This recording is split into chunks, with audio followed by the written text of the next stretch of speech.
नमस्कार, news for Asia में आपका स्वागत है और मैं हूं लक्ष्मीकांत। पिछले कुछ दिनों से सियासी हलकों में एक चर्चा है कि बंगाल का बंटवारा होगा।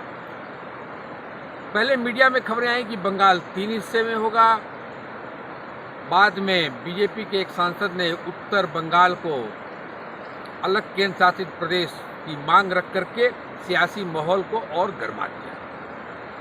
बड़ा सवाल है कि यदि उत्तर बंगाल केंद्र शासित प्रदेश बन गया तो आज़ादी के पहले से चली आ रही गोरखालैंड की मांग का क्या होगा और केंद्र शासित प्रदेश की मांग को हवा कौन दे रहा है। आखिर केंद्र शासित प्रदेश बनाने से किसे लाभ होगा, यह सारे सवाल सियासी हलकों में गूंज रहे हैं। हालांकि सरकार की तरफ से अभी तक इस तरह की कोई बात नहीं कही गई है कि बंगाल का बंटवारा होगा या केंद्र शासित प्रदेश बनाने की योजना है, लेकिन मीडिया में इस तरह की खबरें लगातार आ रही हैं। ऐसे में बड़ा सवाल यह है कि क्या बंगाल का बंटवारा करना इतना आसान है? क्या प्रदेश की मुख्यमंत्री ममता बनर्जी की मर्जी के खिलाफ बंगाल का बंटवारा केंद्र सरकार कर सकती है? और क्या उत्तर बंगाल को केंद्र शासित प्रदेश बनाए जाने की मांग का गोरखा समर्थन करेंगे? गोरखा हमेशा से अपने लिए गोरखालैंड की मांग करते आ रहे हैं और जिसमें दार्जिलिंग जिला, जलपाईगुड़ी जिला और कालिम्पोंग, इन सारे हिस्सों को मिला करके जो गोरखा बाहुल क्षेत्र हैं जिनकी आबादी लगभग 20 लाख से ज़्यादा है, उसके लिए अलग गोरखालैंड की मांग करते आ रहे हैं। तो ऐसे में यदि उत्तर बंगाल को केंद्र शासित प्रदेश बनाया जाता है तो क्या यह गोरखा समुदाय को स्वीकार होगा? क्योंकि गोरखा समुदाय अपनी संस्कृति, अपनी भाषा के आधार पर अपने अलग राज्य की मांग आज़ादी के पहले से करता चला आ रहा है। लेकिन इससे भी बड़ा सवाल यह है कि आखिर केंद्र शासित प्रदेश की मांग को हवा कौन दे रहा है और क्यों दे रहा है? आखिर जान बारला जो बीजेपी के सांसद हैं, उन्होंने किसके इशारे पर यह मांग की कि उत्तर बंगाल को केंद्र शासित प्रदेश बनाया जाए? हालांकि बीजेपी के प्रदेश अध्यक्ष दिलीप घोष कहते हैं कि बंगाल का बंटवारा नहीं होगा और जान बारला की मांग उनकी अपनी निजी राय है।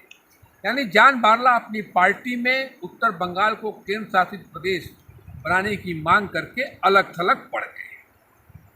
लेकिन एक सवाल जो अभी भी सियासी हलकों में है और पूरे देश में इसकी चर्चा है कि आखिर गोरखालैंड की मांग का क्या होगा, गोरखालैंड कब तक अस्तित्व में आएगा।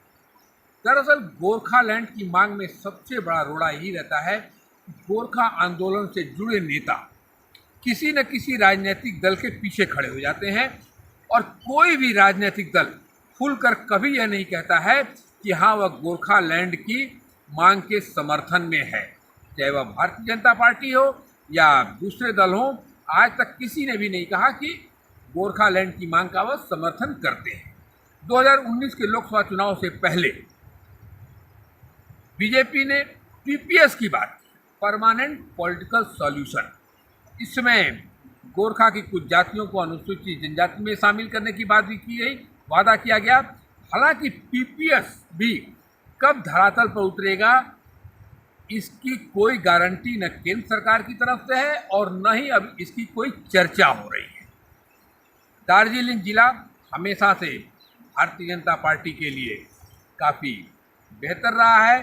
2009 से यहाँ से बीजेपी के सांसद चुनते आए हैं। अभी 2021 के विधानसभा चुनाव में जब पूरे प्रदेश में तृणमूल कांग्रेस 2/3 से ज़्यादा बहुमत से सत्ता में आई, तब भी दार्जिलिंग जिले की 5 विधानसभा सीटों पर गोरखाओं ने भारतीय जनता पार्टी पर भरोसा किया। बावजूद इसके बीजेपी के नेताओं द्वारा भी अब न तो पीपीएस की बात की जाती है और न ही गोरखालैंड की। अलबत्ता बीजेपी के ही एक सांसद ने मांग रख दी कि उत्तर बंगाल को केंद्र शासित प्रदेश बनाया जाए। निश्चित रूप से उनकी यह मांग गोरखाओं के भावनाओं को ठेस पहुंचाई है और गोरखाओं में इसको लेकर आक्रोश भी है। हमने पहले भी खबर बताया था और उसमें तमाम कमेंट में यही बात आई कि वह लोग केंद्र शासित प्रदेश की मांग को स्वीकार नहीं कर सकते हैं।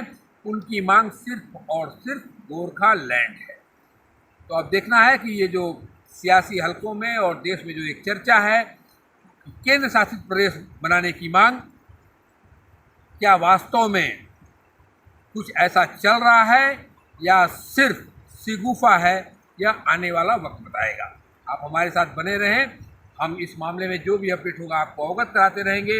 हम गोरखा समुदाय के नेताओं से भी बात करेंगे और यदि आप भी अपनी बात हमें कुछ कहना चाहते हैं तो आप हमें कमेंट बॉक्स में ज़रूर बताएं। हम आपसे भी संपर्क करके आपकी बात को भी जनता के सामने रखेंगे। धन्यवाद।